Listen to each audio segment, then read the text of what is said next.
Welcome guys sa ating YouTube channel. So dito guys, meron po tayong ginagawang bakod. So ito po yung kanyang layout. So puntahan po natin. Ito guys yung kanyang hukay. So ang ginamit po natin na bakal dyan ay 10mm. At yung kanyang pong stirrup ay 9mm kasi ito lang yung sakto natin na budget.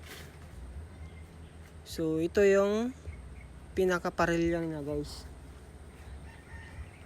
Imbis na magta-tie beam tayo guys, ito na lang po yung ating gagamitin para mas makakatipid tayo.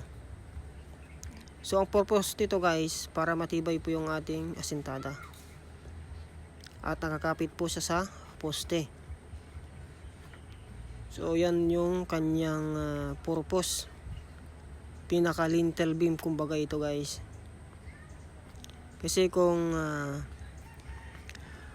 magta-tie beam tayo dito guys, ay marami po tayong bakal na magagastos.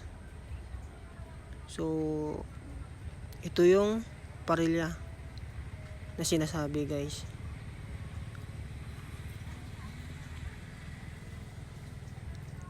Para matibay po yung ating asintada ay ito yung ginamit.